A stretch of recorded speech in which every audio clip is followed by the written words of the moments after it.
Welcome to Empower Fantastic Life. Find your power, live without limits. You know those days, maybe it's even been weeks, where it just feels like you're fighting this constant uphill battle, but the opponent is you. You're trying to lead, you're trying to connect, but something inside is just stuck. You know you're getting in your own way, but it's like you can't quite see what's tripping you up. Well, what if the answer isn't about trying harder or pushing through? What if it's simpler? The big idea we're digging into today is this. Most of us are walking around with this incredibly powerful supercomputer in our heads, but we were never handed the user manual. And that missing manual, it's the key to unlocking real influence and finally ending that inner tug of war for good. So our goal here is to give you a couple of pages from that missing manual, and the goal is to make one huge shift, to go from being dragged around by our automatic emotional reactions to actually being in the driver's seat.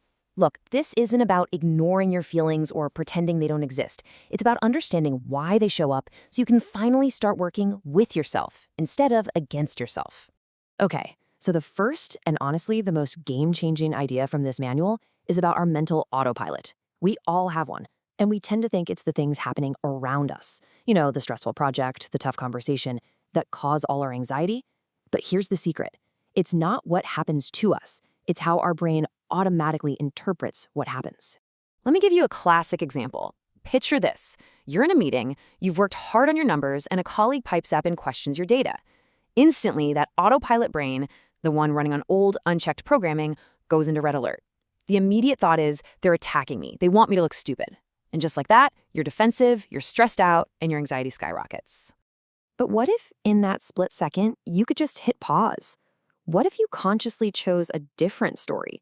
A reframe like, wait a minute, they're actually engaged. They're helping me make this whole project stronger by finding a weak spot I might have missed. Do you feel that? The entire emotional landscape just changed. The anxiety is gone, and in its place, you feel collaboration. That right there is the first step, taking back the power to choose your interpretation. So that leads to the big question, right? Why is our autopilot so negative sometimes? Why do we default to seeing a threat instead of an opportunity? Well, that user manual tells us that this programming, it comes from our past. It's like echoes of old experiences, old hurts, and old survival patterns are still running in the background of our personal operating system. In psychology, this is sometimes called the inner child. Now, before you roll your eyes, this isn't about being childish. It's really just a useful metaphor for the part of you that holds the original emotional blueprints. It's the source code for those frustrating, repeating patterns that you just can't seem to shake, whether it's at work or in your relationships. And this source code shows up in some really common ways. You ever get a big win at work and still feel like a total fraud? That's imposter syndrome, and it's often tied to a past where you felt like you had to constantly prove your worth. Or maybe you're a chronic people pleaser, someone who just can't say no because you learned a long time ago that keeping everyone happy was the only way to feel safe. See, these aren't character flaws, they're just echoes. Okay, so we've identified the problem and we've located the source. So now for the good part, the solution. This is where we learn to use that manual to consciously update our own programming. And we do that through something called self-reconciliation. It's really just about making peace with all the different parts of yourself, both past and present. And here's the practical toolkit. It really boils down to 3 simple steps. Step 1, notice and pause. When that autopilot thought kicks in, they're attacking me, you don't fight it. You just notice it.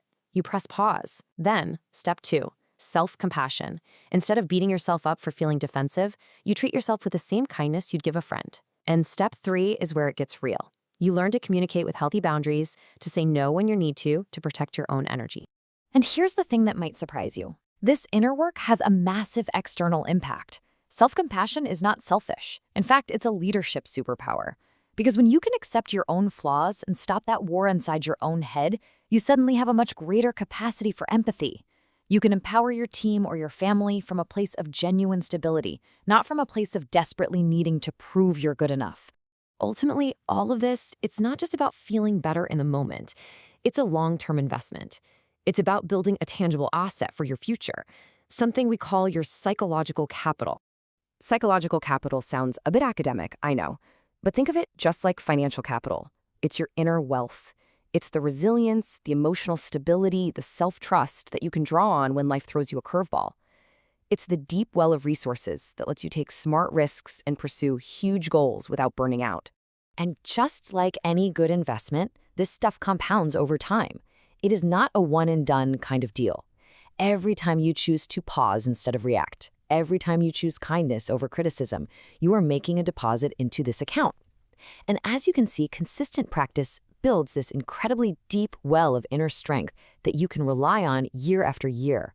So if you only take one thing away today, let it be this. Real, lasting influence doesn't come from trying to manage other people. It starts from within. It starts when you make the decision to stop fighting yourself and start being a friend to yourself. So I'll leave you with a question to sit with. What is one small way you can be a better friend to yourself this week? You've been listening to Empower Fantastic Life, Yager Empowerment Academy. See you next time. Bye-bye.